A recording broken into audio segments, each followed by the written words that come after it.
महाराष्ट्र विधानसभेचं हिवाळी अधिवेशन सोमवारपासून नागपुरात सुरू होत आहे आणि या सगळ्या संदर्भात बोलण्यासाठी राष्ट्रवादीचे प्रदेशाध्यक्ष शशिकांत शिंदे जे आपल्यासोबत आहेत। उद्यापासून हिवाळी अधिवेशनाची सुरुवात होत आहे। काय मुद्दे असणार आहेत राष्ट्रवादीचे आणि या संपूर्ण अधिवेशनाला वर्षपूर्तीनंतर कसं पाहत?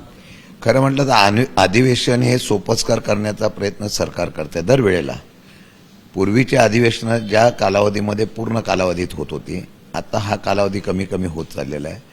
ठीक आहे, निवडणुकीच्या आचारसंहितेचा कोर्टाच्या आदेशाचं म्हणून ते 1 आठवड्याचं घेतलेलं दाखवलेलं आहे।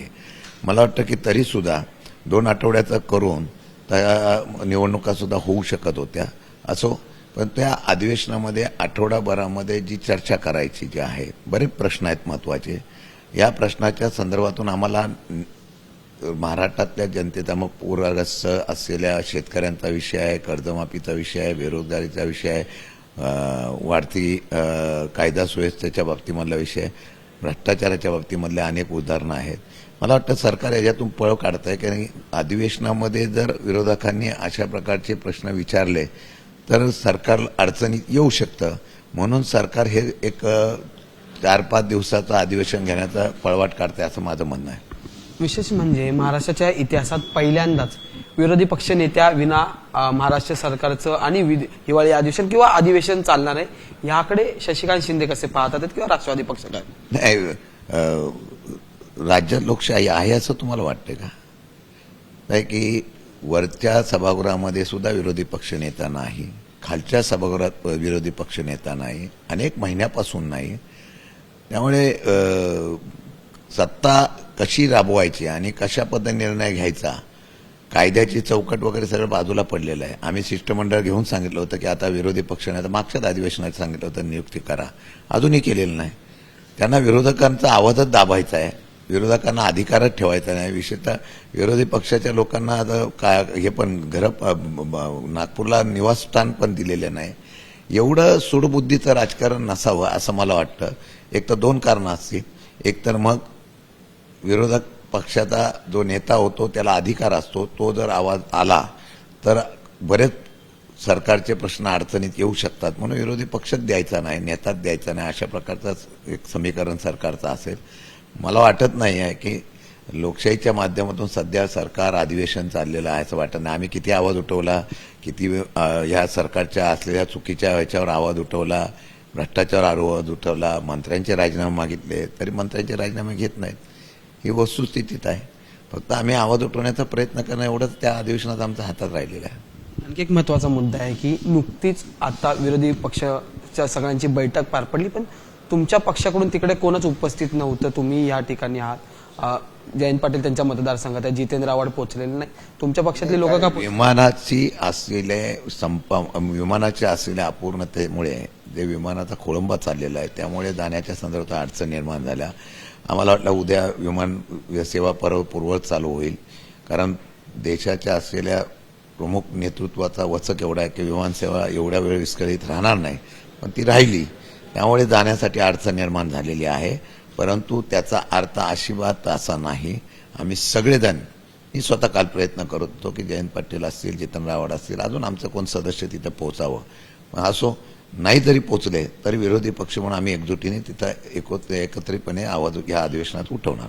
पुण्यातून एक महत्त्वाची बातमी समोर आली होती की अजित पवारांनी अंकुश काकड्यांना फोन केला होता आणि दोन्ही राष्ट्रवादी पुण्याच्या निवडणुकीसाठी एकत्र येऊ असं मत मांडलं होतं, पण त्याच्यात प्रशांत जगताप यांनी बाजू त्यांची पटवून लावली आणि प्रशांत जगताप यांनी भाकीत केले की अजितदादा भाजपसोबतच जातील। या फोन कॉलकडे आणि तुमच्या कार्यकर्त्यांना फोन कॉल येतात अजित पवारकडे, याकडे तुम्ही कसं बघता? नाही, आमच्या आदरणीय पवार साहेबांनी, प्रमुखांनी आणि आम्ही बसलेल्या याच्यामध्ये असा निर्णय झालेला आहे की स्थानिक महाविकास आघाडीबरोबर पहिलं जायचं, स्थानिक पातळीवर जो निर्णय घ्यायचा तो जिल्हाध्यक्ष आणि तिथल्या असलेल्या प्रमुखांनी घ्यायचा आहे।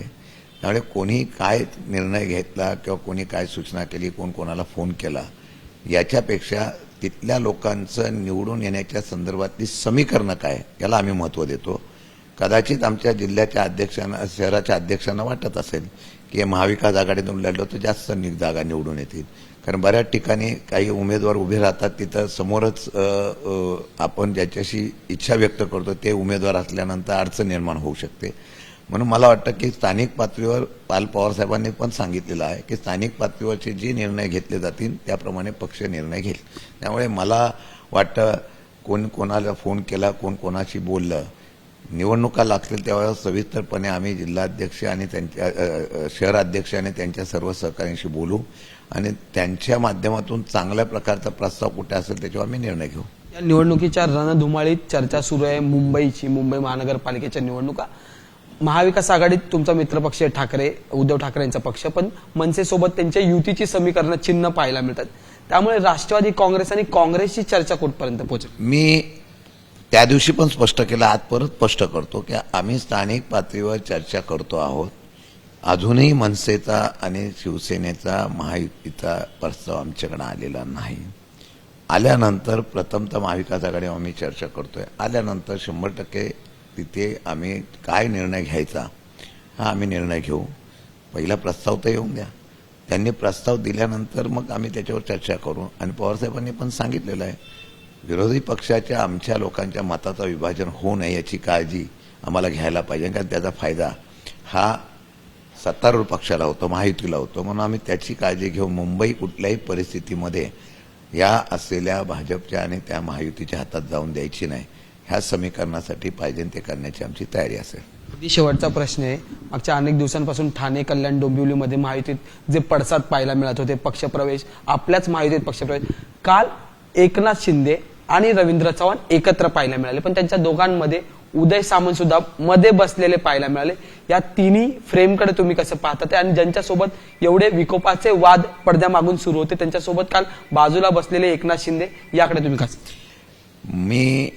मला असं वाटतं की निवडणुकीच्या ह्याच्यावर प्रत्येक पक्ष आपला स्वतःची ताकद वाढवण्याचा प्रयत्न करतो. मग तो मित्र पक्ष असला तरी त्या मित्र पक्षाला बाजूला सारून स्वतःचा पक्ष कसा वाढवता येईल याच्यावर तो महत्व देतो. त्याच्यातूनच हे खटके उडत आहेत. पण मला वाटतं की सत्तेच्या खुर्चीमध्ये ही लोक एवढी फिट बसलेली आहेत फेविकॉल सारखी, मला वाटत नाही की तेवढ्या पुरतं हा पेल्यातलं वादळ असतं.